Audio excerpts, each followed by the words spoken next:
Hey guys, welcome to another video. Today I'm going to be talking about the artist Lana Del Rey. I'm going to be making a song at the end of this video in the style of her music, kind of having a bit of a dig at her for the things that she has said in some recent Instagram posts, where there's a lot going on in them. They're very kind of confusing to understand and read. There's a lot going on. So I'm going to read you an extract and I'm going to talk through it and then we'll get on some more music. So now that Doja Cat, Ariana, Camille, Cardi B, Kalani, and Nicki Minaj and Beyonce have had number ones with songs about being sexy, wearing no clothes, fucking and cheating, can I please go back to singing about being embodied, feeling beautiful by being in love even though the relationship is not perfect, or dancing for money, or whatever I want, without being crucified or saying I'm glamorizing abuse. As far as I can tell, and I've read it a few times, there are some points that she makes which I understand and I recognize, but there's a lot of stuff as well which is just not right. And I just want to say that I think it's important that we think about what we're going to say, because our words affect people in ways that we don't know. So I'm trying to be careful, and obviously if I said anything which caused offence or you think is wrong or think I need to think about a bit more, then please tell me, and I will listen, and I will learn. The first thing that everyone kind of picked up on, and I think the reason why they picked up on it first, because it literally was the opening, it just set the whole scene, was Lana Del Rey kind of listing artists, women of colour. Basically all of them were women of colour apart from Ariana Grande, who wants to be a woman of colour. So we all know that she's white and from Italy, but she tries to look black. It's bizarre. I think listing these artists at the beginning of this post is completely tone deaf.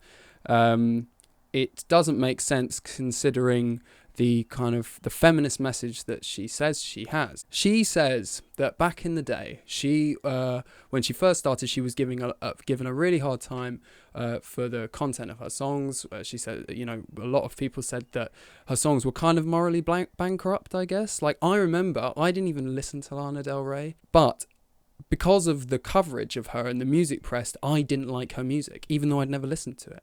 And obviously, subsequently, I've listened to it, I've educated myself, and I really like Lana Del Rey's music. I think it's really nice. It's really soothing. I think her lyrics are great. And, she has a massive following because of that. Like, loads of people think that she's great and have always thought she was great. But her argument is, basically, people giving me a hard time then.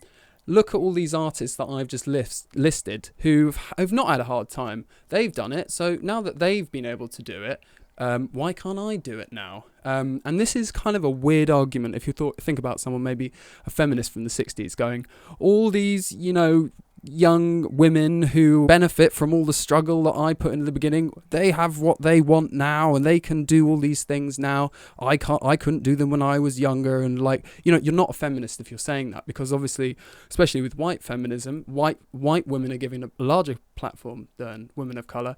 And so if they are challenging kind of the stereotype and misogynistic worldview, which Lana Del Rey kind of was, I guess, she was challenging it in some way. White women have a bigger platform, so they're going to have more scrutiny.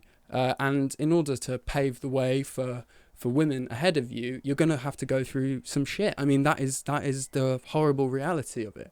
And I think Lana Del Rey maybe doesn't realise that some of these artists that she's listed will have almost certainly considered her as part of a canon of women who have been pushing forward like a positive agenda of feminism. But it completely tears this down when she then lists a load of women and goes like, look at them, they're cheating, fucking, wearing no clothes. Like, she'll talk about her own music like embodiment and dancing for money, but these artists, it's cheating and fucking. It's almost like she hasn't listened to the music. A large reason why I think it's also really insensitive in terms of race is the words that she uses. These are kind of, they're very familiar in terms of the way that we characterize, hip hop, R&B, or not we, but society generally has characterized it. And I think Lana Del Rey is oblivious, maybe, or completely ignorant to the fact that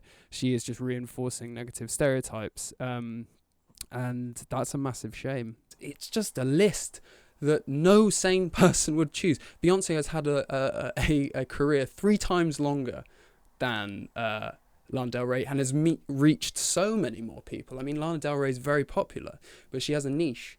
Beyonce speaks to and empowers so many people. She was doing a lot of the work way before Lana Del Rey ever did, as were a lot of these other artists. If Lana Del Rey had said these things now, shortly after the huge international protests sparked by George Floyd's murder by police, if she had said this now, she would have been destroyed, because it just smacks of this kind of superiority. There's definitely she clarifies that there isn't any reference to the color of her skin, but she does say something like people who look like me, and then clarified that no, I meant just people who aren't so confident or anything, or something like that. But it's like, no, what are you talking about? Also, you got to think about that at the end of the post, she was basically trying to sell a book of poetry. So I've decided that I'm going to write a song in the style of Lana Del Rey, and it's going to be about a snowflake. Because I thought, Lana Del Rey writes songs that are kind of romantic and kind of tragic, and I just think that snowflake's a good image because we know that it has another meaning. I just like the image of a snowflake melting in the sunshine. I think it kind of works in this situation. So when I'm thinking about what characterizes her music, obviously it's very romantic and it's very tragic. It's not typically pop music because its structure is kind of a bit more free. Like there's a bit more of a natural sound to the instruments, like there's jazzy elements. So with that in mind, like I chose this scale, which even if you don't know music, you'll recognize this scale, like your ears will know it. And the reason why I like this scale for this is because it's got a lot of dissonance in it, and for me dissonance is the kind of friction. So this dissonance, that's dissonance, the friction which kind of makes things feel emotional in music, because there's kind of tension and release. So in this situation, in this scale, you can have this, and that wants to go down, so na, na, and then this one, that one wants to go up, the other one wants to go down, but either way it's tension and release. There are also other notes in this scale which are nice and jazzy, this is a major 7 chord with a 9/13 extension, blah blah blah, all that musical rubbish. What it is you've got, which is quite nice and jazzy, and I think with the other notes which are kind of like, it will eventually sound kind of more like Lana Del Rey rather than kind of some crazy jazz stuff. So at the beginning of the song, it's going to be kind of open chord, kind of very kind of simple, just kind of feeling a bit sorry for yourself. So I'm going to do this.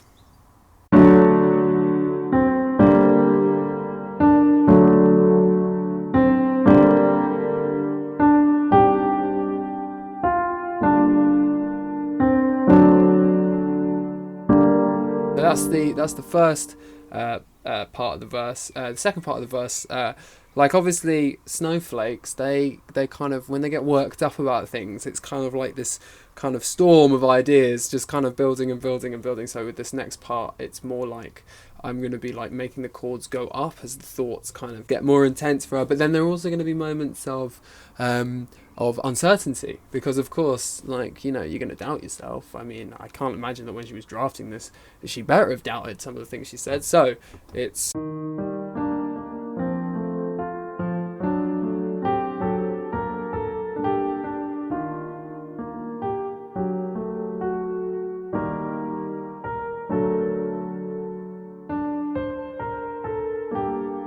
the next bit is her wallowing into kind of her sadness about the way that she's feeling. Oh no!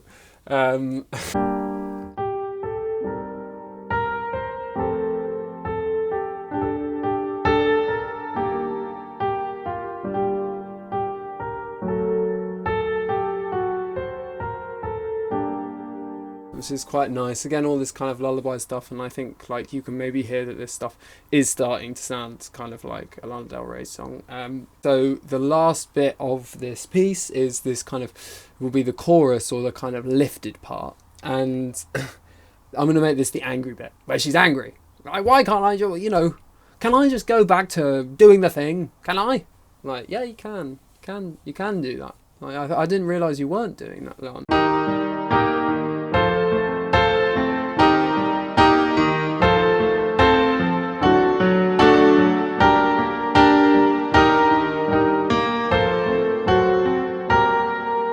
As you can hear, there's quite kind of like, I've gone with a bit more attack. I don't think a Lana Del Rey track would be complete without some like James Bond kind of strings attached to it, very kind of luscious and pretty kind of string sounds. So I made a few of my own, like this.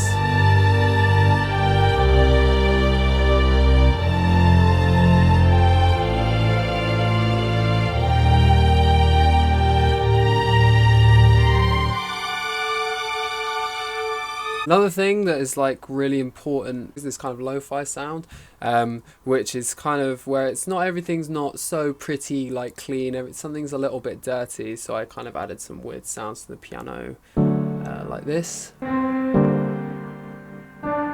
which do sound a little bit nasty. Like they're not like, doesn't sound great, but it will with a nice clear vocal over the top. One thing which I think really can't be denied about Lana Del Rey's music is the image she has is that kind of 50s rose-tinted, faded Hollywood glamour aesthetic, which is very white and very American. And sometimes I hear in her music like these kind of marching drum sounds, like army marching drums. And so I think she's very like American. Like, she represents white America in some way. So I've kind of mixed that in here with these beats. Also adding in some kind of like electronic sounds as well, just to mix it up. Like that blend of natural and kind of electronic is quite key in her music.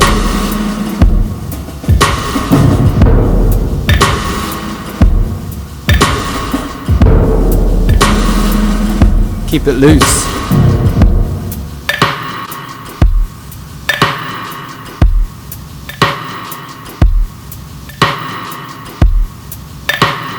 So for the vocal, I've got this kind of slightly vintage sounding reverb effect on the mic, and that's going to help me sound a little bit more like Lana. She also sings in quite a floaty way, so I'm going to try and mimic that. I don't sound like Lana, but I'm going to give it my best shot. And lyrics below.